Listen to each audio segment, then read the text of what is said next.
ফেনীতে চিকিৎসকের চেম্বারে হামলা, ভাঙচুর ও লুটপাট চালানোর অভিযোগ উঠেছে ইকবাল হোসেন নামের এক যুবদল নেতা ও তার সহযোগীদের বিরুদ্ধে।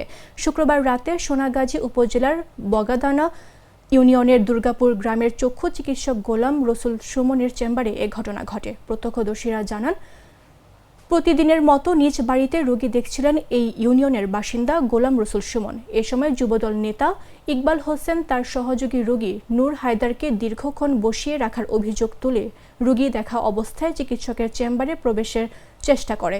এতে চিকিৎসকের অ্যাটেন্ডেন্স রুবেল একটু অপেক্ষা করতে অনুরোধ করলে ইকবাল হোসেন তার সহযোগী নূর হায়দার রাসেল ও নূর হায়দার রাজন বিতর্কে জড়ান। এক পর্যায়ে চেম্বারে প্রবেশ করে চিকিৎসকের সঙ্গে অশোভন আচরণ করেন ও হুমকি দেন। যুবদল নেতা ইকবাল হোসেনের অনুমতি ছাড়া চেম্বার না খুলতে হুমকি দেওয়া হয়। এ সময় তারা বাড়িতে ভাঙচুর চালান।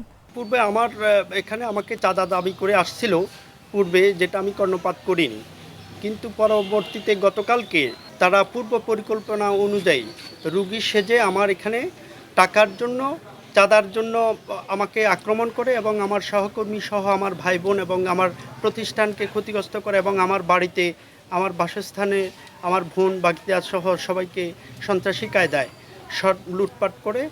সেবামূলক এই কাজটা প্রতিষ্ঠান, সেবামূলক মানুষের অল্প পয়সায় সে তারা এগুলা করে।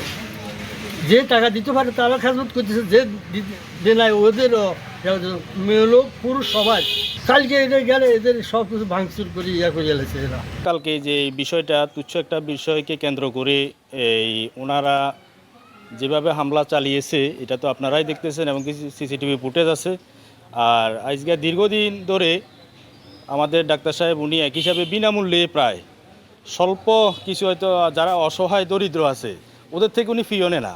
এসে এই হামলা করে আপনার সিসি ফুটেজ ক্যামেরা থেকে শুরু করে এখানে একটা মনিটর ছিল, এখানে চেয়ার ছিল, প্রায় 20-25টার মতো চেয়ার ছিল, ভাঙছে। আসলে আমি মনে করি যেন আমাদের অন্তর হৃদয় ভেঙে ফেলেছে।